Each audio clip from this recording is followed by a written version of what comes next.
Hello everyone, my name is Diamond Wilson and I am from St. Paul, Minnesota.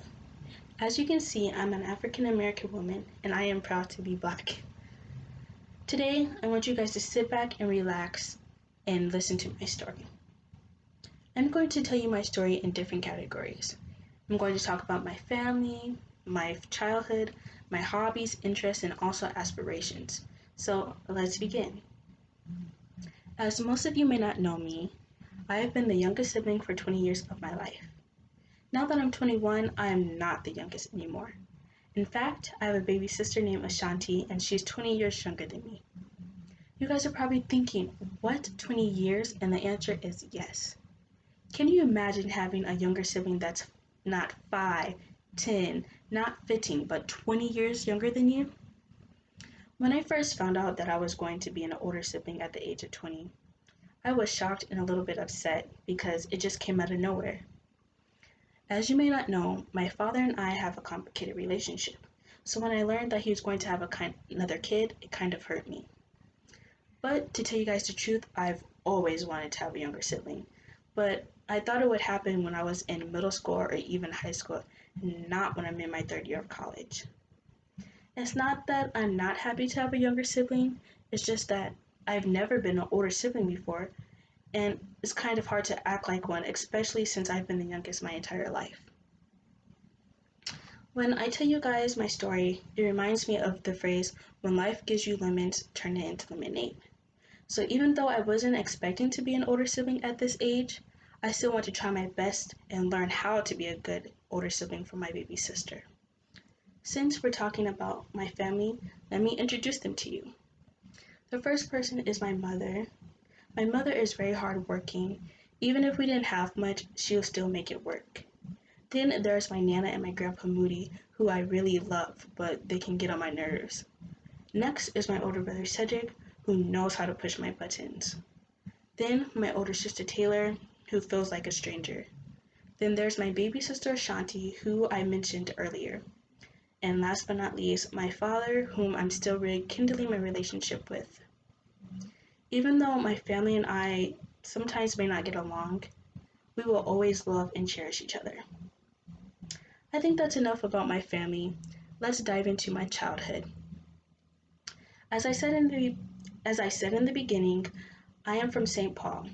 I was born at Children's Hospital December 10th, 1999. Throughout my entire childhood, I've always had ups and downs, especially my elementary and middle school year. When I first started elementary school, I was always bullied by my peers. It wasn't because I didn't have friends, which I did. It was just that a certain group always bullied me, and they continued all the way until the end of middle school. The bullying was never physical, but it was always verbal. They never said mean things like, go kill yourself, but they always talked about my appearance. Can you imagine being bullied about your appearance for 9 years? When I think about it, those 9 years were the longest years of my life. After I graduated middle school, I went to Creative Arts High School. I remember I swore to my mom that I was going to stay to myself and not make friends, which that plan didn't work. Eventually, I made a lot of friends and I even became popular, which was completely different from what I experienced in the past. It was like high school gave me a fresh start and a new beginning. When I think back, I remember when I was in elementary and middle school, I would always make excuses about why I didn't want to go to school. But when I entered high school, I never felt that way. Thanks to creative arts, I was able to learn new things. I learned how to draw, I learned how to dance, I learned how to play the guitar and piano, and I even learned how to do videography, photography, and learn how to create music. I'm grateful that creative arts let me become myself. It made me feel like I belonged because in my middle school years, I felt like I didn't. Okay, I can go on and on about my childhood, but I want to give you guys some insight about my hobbies, interests, and aspirations. My favorite hobby to do is spending time with my friends and family. When I'm with them, I never feel bored. They always make me feel happy inside, and I always have a great time. Another hobby is drawing. To tell you the truth, I'm not good at it, but I do it because it makes me feel happy. I also love dancing, watching foreign movies, cooking, baking, taking care of my plants, and also taking care of my parakeets. One of my favorite interests is Greek mythology. Ever since I learned about it in middle school, I grew to love it even more. Another interest is learning new recipes, since my hobbies are cooking and baking. Then my final interest is learning different languages. A goal I set for myself is to learn how to say hi or even know basic conversations in multiple languages. And last but not least, here are some of my aspirations. The first one is trying to be more creative because I feel like since I have gotten older, I haven't been as creative as I used to be. My second one is hmm,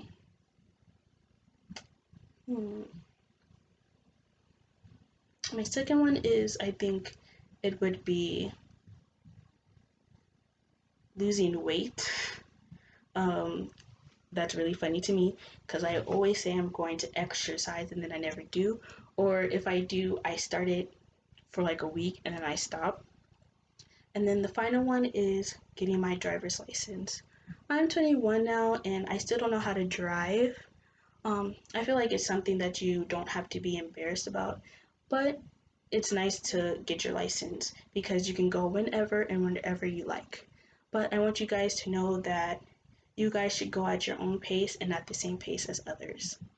I think that's all for today. I hope you guys learned something new about me, and I hope you have a nice day.